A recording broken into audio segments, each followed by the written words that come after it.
अरे राजू, ये क्या कर रहा है? सर मैं वर्ड में डेटा एंट्री कर रहा हूँ। अच्छा, तो यार ये डेटा जो है, क्या इसको तू टेबल फॉर्मेट में कन्वर्ट कर सकता है? हाँ सर, कर सकता हूँ। कैसे, बताना जरा।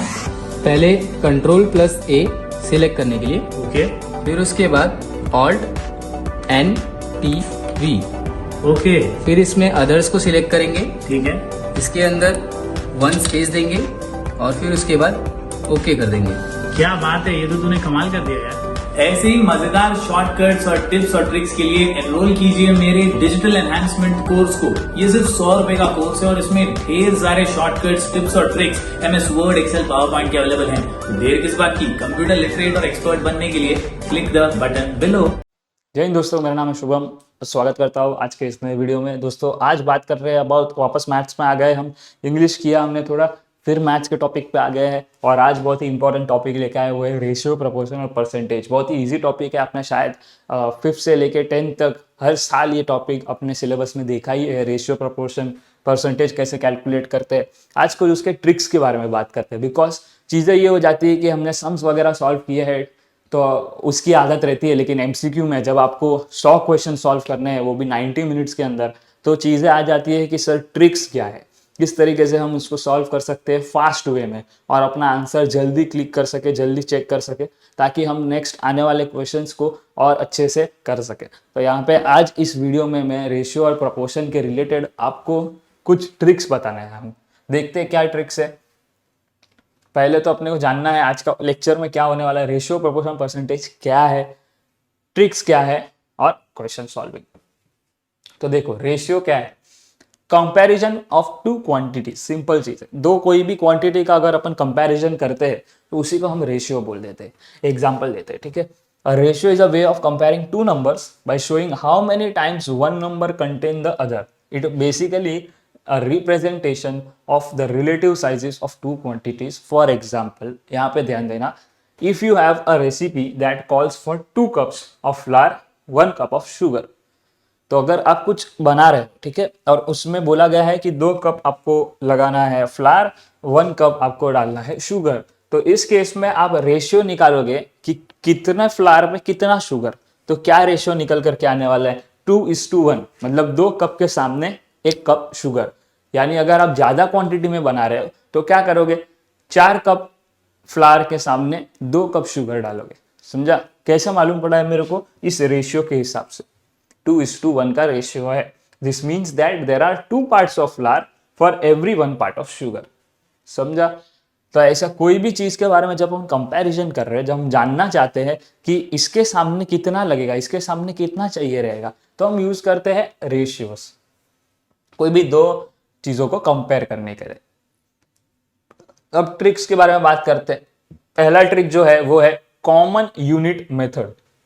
अब कॉमन यूनिट मेथड जो है बहुत इंपॉर्टेंट टॉपिक है और ये ट्रिक का एक क्वेश्चन तो आता ही आता है। अब ये क्या है थोड़ा डिटेल में देखते हैं। Find a common unit of measurement for both quantities being compare, then you can use that common unit to easily compare and manipulate the ratios. For example, if you are comparing the ratio of oranges to apple, you might convert both quantities into the same unit, such as the pounds or pieces, to make the comparison straightforward.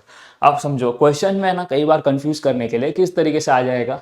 अगर समझो दो liquid चीजों के बारे में question दिया है, एक चीज आ जाएगी तुम्हारे लीटर में, दूसरी चीज आ जाएगी तुम्हारी मिलीलीटर में।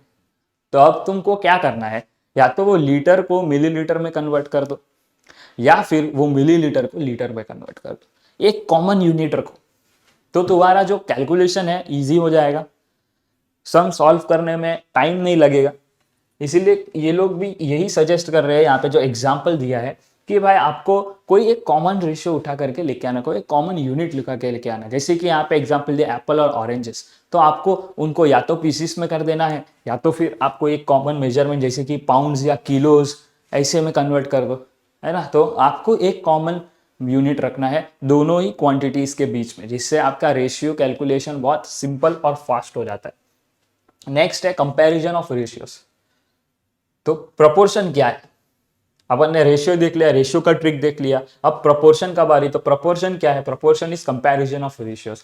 Example, a proportion is an equation that states that two ratios are equal. In other words, It's a statement that two ratios have the same value. Proportions are typically written in the form of fraction or with a colon between the terms. Proportions are used to solve problems involving ratio, percentage, similar shapes. They are also used in various fields such as business, finance, engineering and physics. तो ratios के कितना important है वो तो हमने समझ लिया. अब प्रपोर्शन कितना इंपॉर्टेंट है रेशियो के लिए वो समझो. प्रपोर्शन ही हमें कहीं ना कहीं रेशियोज के बारे में कैलकुलेशन करने में मदद करता है. यानी कि अभी समझो ज्यादा चीजों के रेशियोज है हमारे पास, दो से ज्यादा चीज के बारे में रेशियोज है, तो हम कैलकुलेट कैसे करेंगे, कैसे मालूम पड़ेगा कि कितना रेशियो में डिवाइड हो रहा है, कितना रेशियो में चीजें चाहिए. तो उसके लिए हमारे काम आता है ये प्रपोर्शन. प्रपोर्शन बेसिकली क्या होता है, तो हम उसको या तो फ्रैक्शन के फॉर्म में लिखते हैं या तो कोलन के फॉर्म में लिखते हैं. अब यहाँ पे इंपॉर्टेंट चीज क्या बताइए कि जब हम सिमिलर शेप्स की बात करते हैं, जैसा कि आप लोग ने 10th स्टैंडर्ड के अंदर सिमिलैरिटी चैप्टर सीखा होगा, वहां पे भी हम रेशियोज की बात करते थे. फिर आप देख सकते हो जब भी हम रेशियो परसेंटेज चैप्टर सॉल्व करते थे from 5th standard to 10th standard, तो वहां पे भी हम लोग ये कोलन वाला प्रोपोर्शन वाला पार्ट यूज करते थे, है ना. और आगे जा करके बिजनेस, फाइनेंस, इंजीनियरिंग, फिजिक्स, ये सब में कहीं ना कहीं प्रोपोर्शंस आते ही है. बिकॉज हर चीज में आपको एक नाप तो पता ही होना चाहिए, है ना. फिजिक्स में भी जब हम कैलकुलेशंस करते हैं तो वी नीड द मेजरमेंट्स, और उसके लिए हम प्रोपोर्शन का इस्तेमाल करते ही हैं. Same thing goes for engineering, same thing goes for finance, same thing goes for business. तो इसीलिए प्रोपोर्शन इतना इंपॉर्टेंट है. अब प्रोपोर्शन के लिए यहाँ पे एक मेथड दी है, उसको सॉल्व करने के लिए cross multiplication method. Cross multiplication method से आप सब वाकिफ हो, आप सबको पता है किस तरीके से सॉल्व होता है. आपको बेसिकली क्रॉस मल्टीप्लाई करना है. यानी कि सपोज यहाँ पे एग्जाम्पल लेते हैं,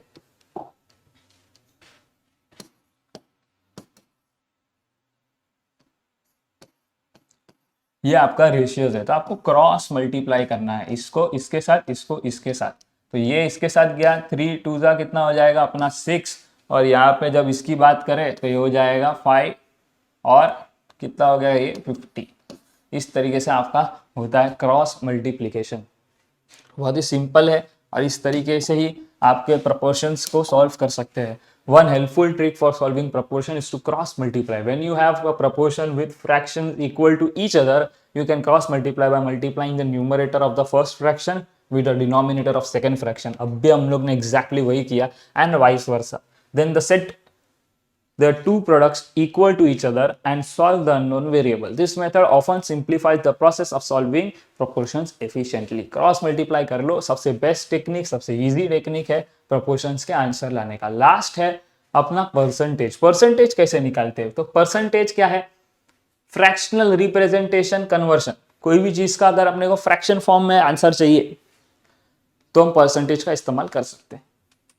Percentage is a way of expressing a part of whole terms in a fraction of 100. Percentage नाम ही है, यानी कि सेंट क्या होता है आप सबने को पता है, सेंट मतलब 100 होता है. तो पर 100 आपका वो पर्टिकुलर चीज कितना स्टैंड आउट करता है. तो 100 में से अगर किसी चीज का अपने को फ्रैक्शन फाइंड करना है कि 100 में से कितना प्रतिशत ये है, तो हम यूज करते हैं परसेंटेज. यहाँ पे एग्जांपल देख सकते हैं.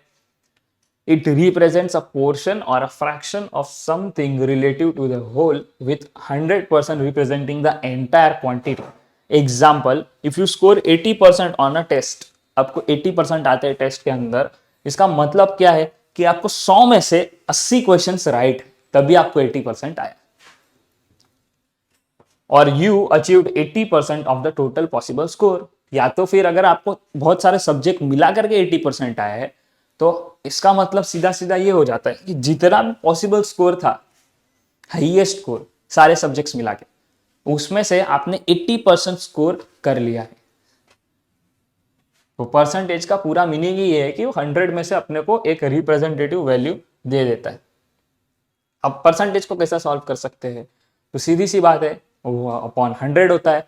तो अगर आपको किसी भी चीज का परसेंटेज फाइंड करना है तो आपको अपॉन 100 करना है. एग्जांपल आपको बोला गया है फाइंड 2% ऑफ 100, ठीक है, 2% ऑफ 100. तो 100 का 2%, तो अभी देखो ये कैसे होगा, 100 इंटू 2% है, परसेंट मतलब अपॉन 100 कन्वर्ट कर देने का. ये दो गया, बचा क्या 2, क्योंकि 2% का यहाँ पे वापस देखो 100 का 2%, तो ये हो गया 100 इंटू 2/100, 20 गया, बचा क्या 2। तो 100 का 2% कितना हो जाएगा 2। एक और एग्जांपल ले लेते हैं, थोड़े पॉइंट में लेते हैं, ठीक है। 12.5 का 10% कैलकुलेट करना है। तो अब यहाँ पर देखो 12.5 इंटू 10/100। अब ये 12.5 को अपन कन्वर्ट कर देते हैं, क्योंकि पॉइंट में बहुत लोग को दिक्कत आ जाती है, कर नहीं पाते हैं, तो अपन इसको कन्वर्ट कर देते हैं। तो यहाँ पर 12.5 को लिख लेंगे अपन, कितना पॉइंट है, एक पॉइंट है, एक पॉइंट है तो एक 0 दे देंगे। यहाँ पे 10 और यहाँ पे 100, ये 10 गया। अब ये 100 को 2 पॉइंट दे देंगे, कितना 0 है, 1 2, यहाँ पीछे से चालू करने का 2 पॉइंट दे देने का, 1 2, इसका आंसर आएगा 1.25, यानी कि 12.5 का 10% हो जाएगा 1.25। इस तरीके से आपको परसेंटेजेस कैलकुलेट करने हैं, अपॉन 100 करके आपको सारे आंसर्स मिल जाएंगे।